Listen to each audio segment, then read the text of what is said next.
आप सभी को गुड इवनिंग, नमस्ते। आज मैं यहाँ पर मौजूद हूँ।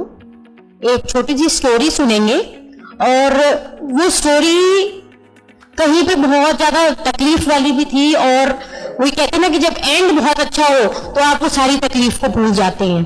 तो ये एक स्टोरी है, ये मेरे फादर की स्टोरी है। मेरे फादर 78 प्लस हैं और आज से ठीक 4 साल पहले वो बाथरूम में गए और जब हम जाके हमने देखा तो बाथरूम में ब्लड के ड्रॉप्स रखे पड़े हुए थे। हम लोग सब बहुत वरीड हो गए कि ये ब्लड के ड्रॉप्स क्यों आए हैं, किस लिए आए हैं, और हमने रैंडमली उनके सारे टेस्ट करवाने चालू करे। टेस्ट करवाने पे हमें पता लगा कि भाई उनको यूरिनल ब्लैडर में कैंसर डिटेक्ट हो गया है और कैंसर एक्यूट 4th स्टेज का कैंसर था, वो है मतलब अभी भी। हमने सारे टेस्ट करवाए, उसके बाद डॉक्टर के साथ में सारी बातचीत हुई, सारे ट्रीटमेंट हमारे स्टार्ट हो गए। लेकिन हीमोहीम की एंट्री जब हमारी लाइफ में हुई तब हम उस प्रॉब्लम से जूझ रहे थे। हमने रैंडमली ट्रीटमेंट तो अपने करवाते ही रहे अपने फादर के, और इसके बाद साथ के साथ में हम लोग हीमोहीम के डोसेज उनको देते रहे। जो भी ट्रीटमेंट था उसके लाइनअप में इवन मेरे फादर हॉस्पिटल में एडमिट भी थे, तो कई बार डॉक्टर्स बाहर के कोई भी प्रोडक्ट को देना, इनटेक करना मना कर देते हैं, लेकिन हम फिर भी देते रहे। कीमो के सेशंस मेरे फादर के अभी 8 कीमो के सेशंस हुए हैं और कीमो के सेशन के बाद की नेक्स्ट डे बाद की वीडियो आप चलाइए। मेरे फादर 78 प्लस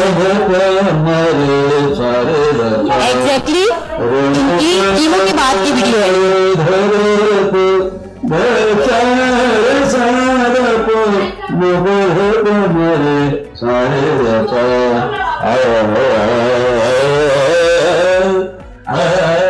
तो आप ये देखिए कि जब हम कीमो की बात करते हैं तो बहुत सारे साइड इफेक्ट पहले ही हमें डॉक्टर्स बता देते हैं कि ऐसे भी होगा, ऐसे भी होगा और ऐसे भी होगा, और सारे साइड इफेक्ट सुनने के बाद में हम बहुत वरीड थे कि वो झेल भी पाएंगे कि नहीं पाएंगे। हम लोग कीमो दे तो रहे हैं लेकिन हमारे पास कोई और ऑप्शन नहीं है। डॉक्टर ने पहले ही टर्म में जब हमें बताया तो उन्होंने बोला था ब्लैडर आपको रिमूव करना ही पड़ेगा, आज नहीं तो कल, कल नहीं तो परसों आपको रिमूव करना पड़ेगा। हमने कहा कि हम लोग ब्लैडर को रिमूव करेंगे ही नहीं, क्योंकि हम उनके लाइफस्टाइल को ठीक करेंगे।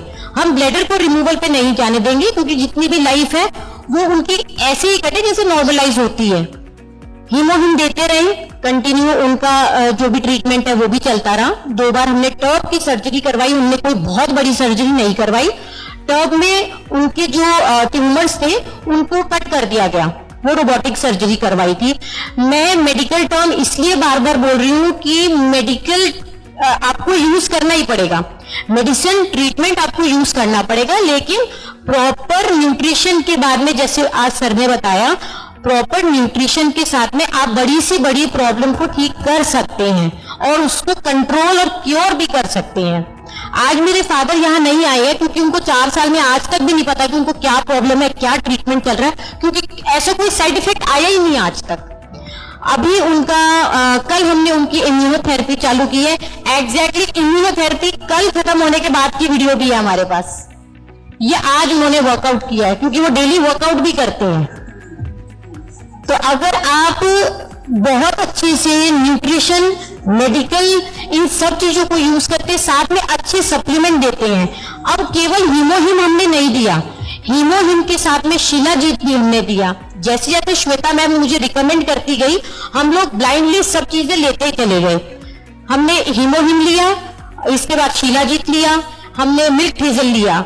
अब जब भी मेरे फादर का कीमो सेशन खत्म हुआ था उसके बाद उनका HB काउंट एकदम से नीचे गिरा था, जो था 10.5। आज की हमारी जो रिपोर्ट है वो 14.5 पे है। मतलब अभी भी उनका HB काउंट इतना जबरदस्त आता है, डॉक्टर खुद हैरान होते हैं। और अब डॉक्टर ने हमें ये बोला है कि आप LFT KFT करवाओ ही मत, क्योंकि उनका जनरल हम लोगों में से भी बहुत अच्छा आता है, हम लोगों से भी बहुत अच्छा उनका HB काउंट भी आने लग गया है, उनका LFT KFT काउंट भी बहुत अच्छा आने लग गया है। तो कहने का मतलब ये है कि हीमोहीम ने, जैसे हम कहते हैं ना संजीवनी बूटी, तो हीमोहीम एक संजीवनी बूटी ही है। आज हम उनको मॉर्निंग में नोनी भी देते हैं, हीमोहीम भी देते हैं, शिलाजीत देते हैं, इसके अलावा मिल्क हेजल देते हैं। तो जितने भी सप्लीमेंट है वो हमारी बॉडी के लिए बहुत एसेंशियल है।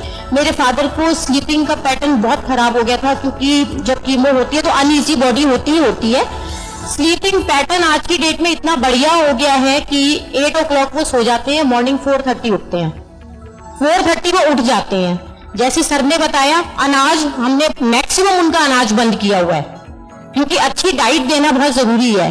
और गेहूं से सबसे ज्यादा शुगर बढ़ती है, हमें भी पता है, आप सबको भी पता ही होगा। हमने गेहूं, चावल, आलू ये सब चीजें बंद करी है।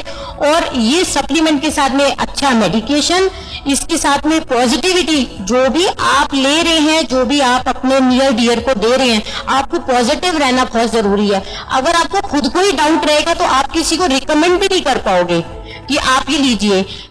मैं बहुत जल्दी अपने फादर को खुद को यहाँ पर बुलाऊंगी, उनको यहाँ बुलाऊंगी जरूर, क्योंकि उन्हें पता नहीं है, लेकिन उनको यहाँ बुलाऊंगी और वो अपनी टेस्टिमनी खुद देंगे कि उनकी ये जर्नी कैसी रही।